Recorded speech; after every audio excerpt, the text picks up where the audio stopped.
Haha, well, guys, I've finally completed my potion room design. Now, I know I was going to try it in survival, and this is kind of what I was thinking. I was going to do something like this.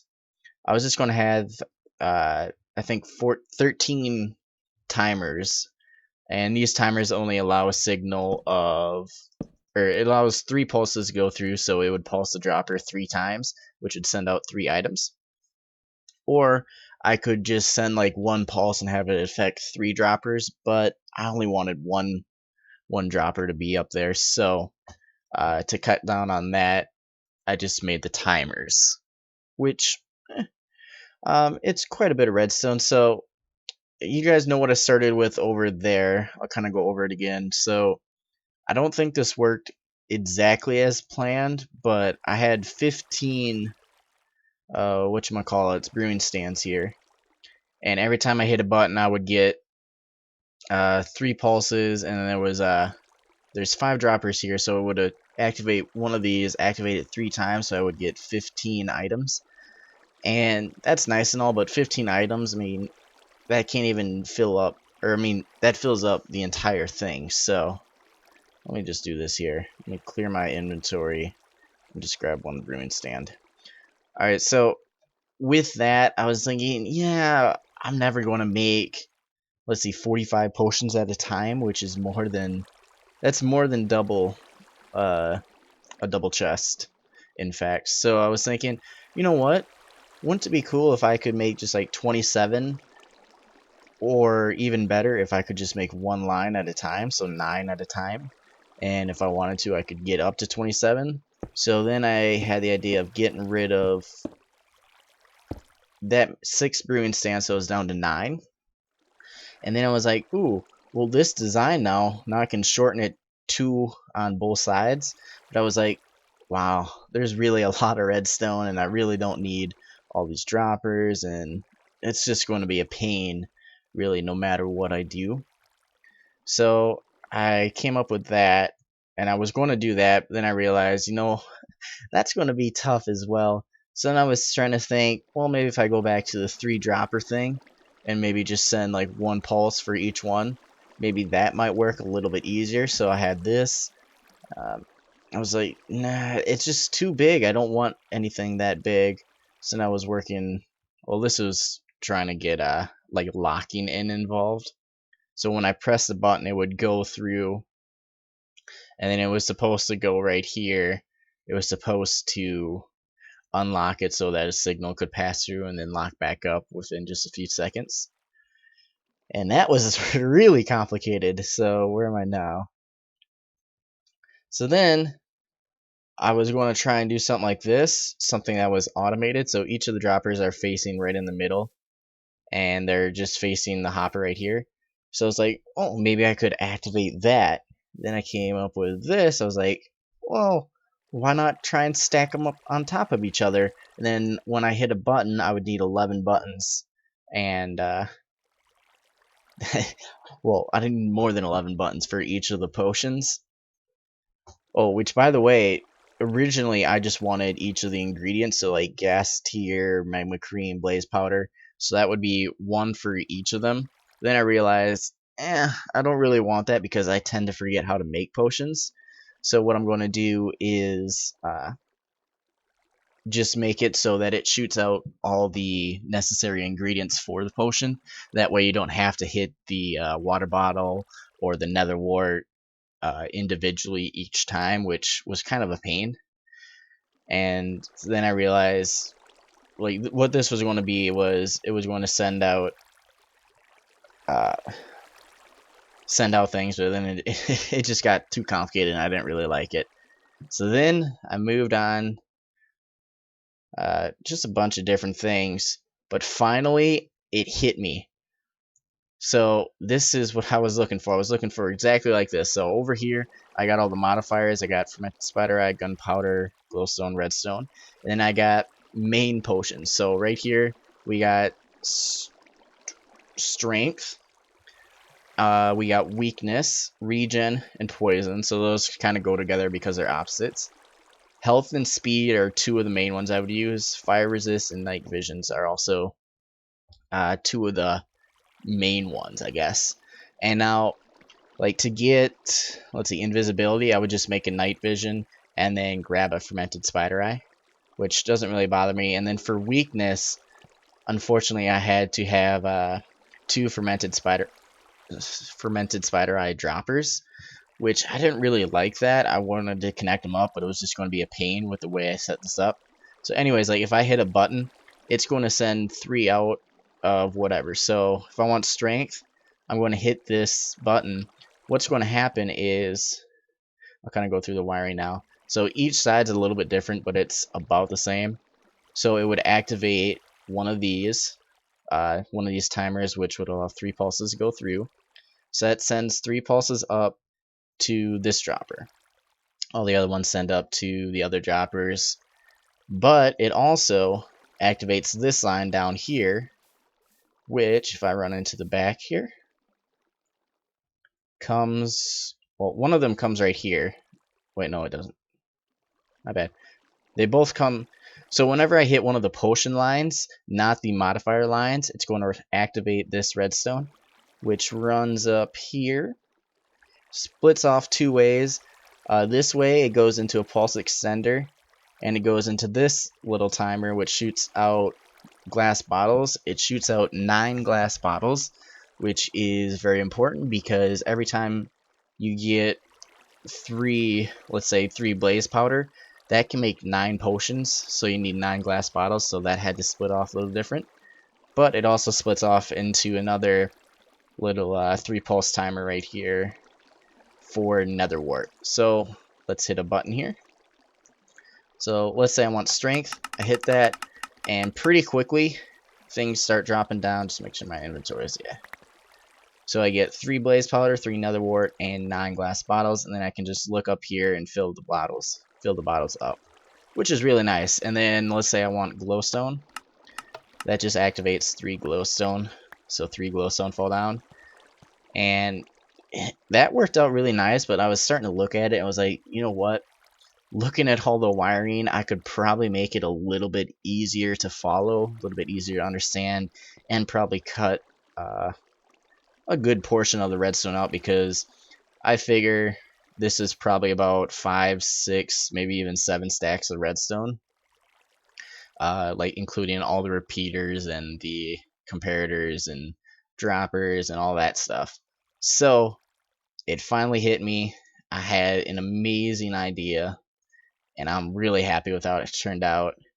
So first, before I get to that though, I was going to have something like this where I was just going to, basically that first idea where right there, I was just going to activate not pistons, sorry, droppers like so, and just have them kind of shoot out into a water stream.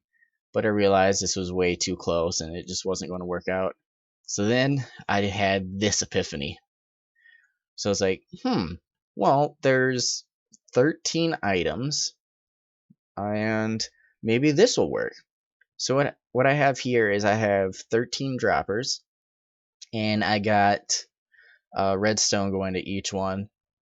And so the way it works is on the sides, it's basically the same. They're just reverse, same on that side. And then down below, so that the comparators don't come out at the same block, like right here, and the next one is right there, I just kind of moved it to the side. And then on the back, I needed the pulse extender for the glass bottles, which would go into this one. And so that's what that is. And then nether wart, I was going to put right here. And I was like, dang, this looks really pretty good. Too bad I built it on the ground. So I went into MC Edit, moved it up here, and I changed it a little bit. So we got the same design. These birchwoods are just stairs, so I can remember that that's a stair. So I got the same thing. I changed up the potions just a little bit, so it's like weakness, poison, strength, and regen. Healing speed, fire resist, and night vision. Redstone, glowstone, gunpowder, and fermented spider eye. Alright, so now what I've done in here, first thing, I've taken away the second dropper for fermented spider eyes, because that's all you need to make a weakness potion. and I just brought that weakness potion over to the fermented spider eye side. And I've made the towering of redstone a little bit easier by using redstone torches, and that has saved my life. Like, it was pretty complicated over there. It was just kind of a big mess, and it was going to really suck to replicate that in survival. So what I got here, let's look at the modifiers line.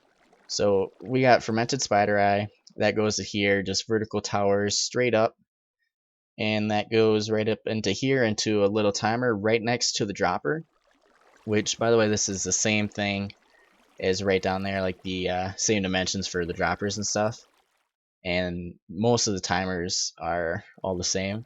So that just goes right into there, so that saves like a bunch of wiring and like going up in loops and stuff.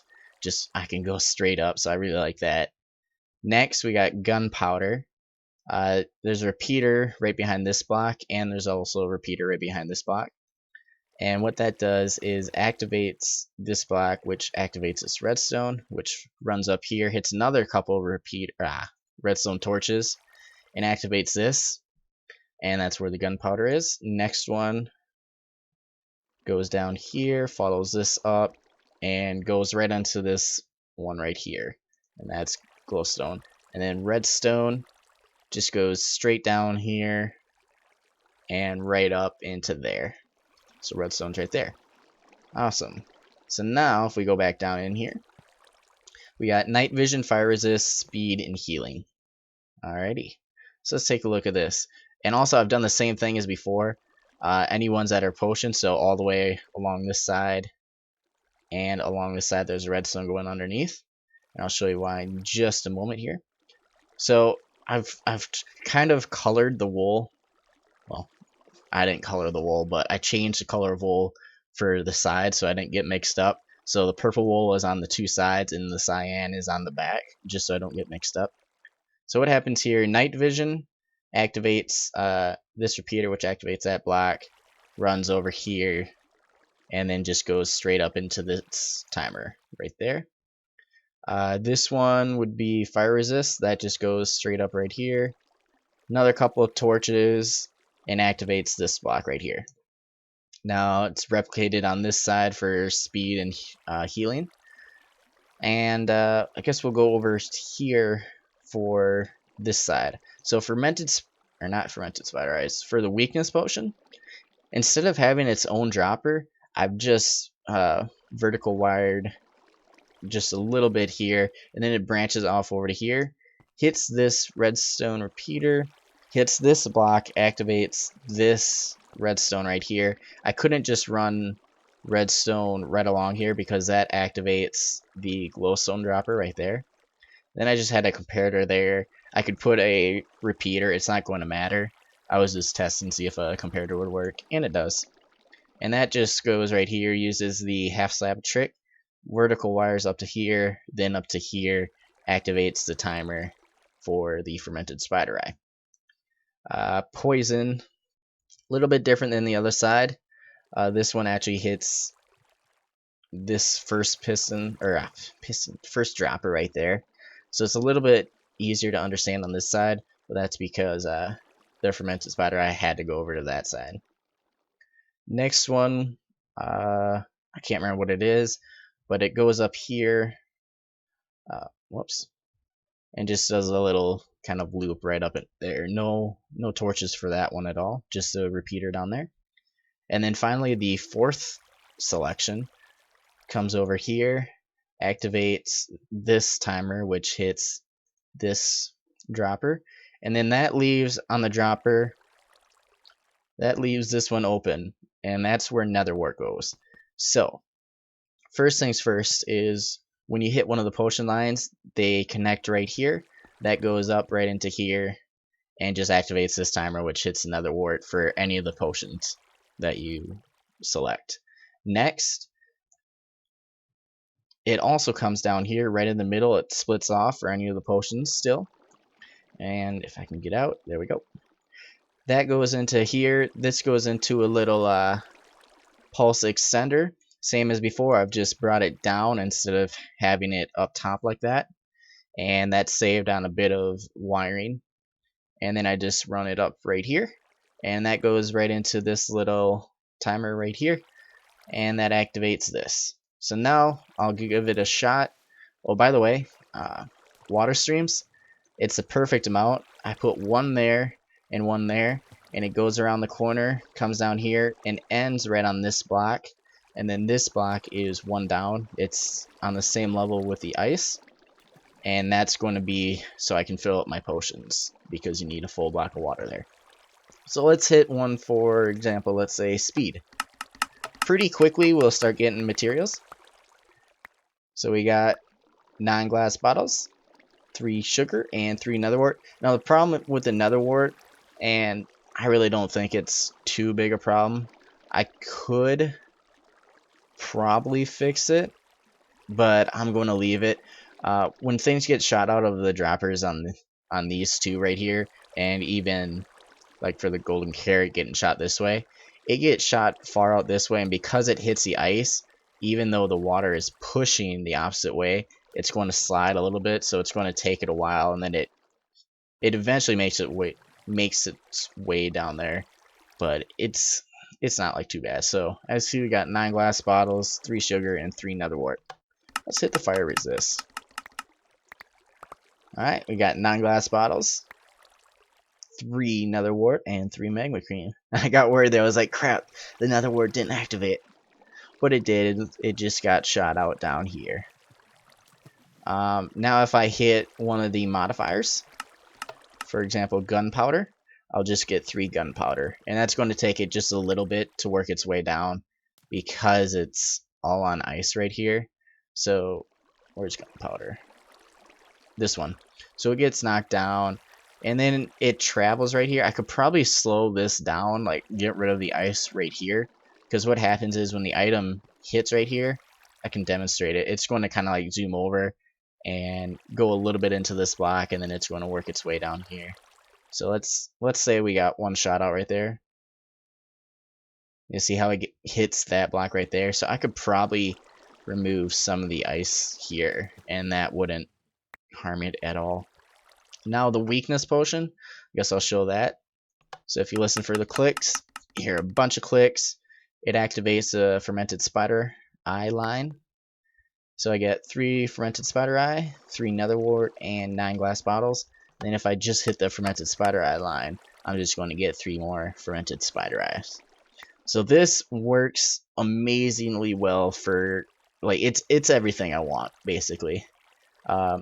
The only other thing I would actually like, but it's something that I'm not going to worry about, because it's really difficult to set up, and I really don't feel like it.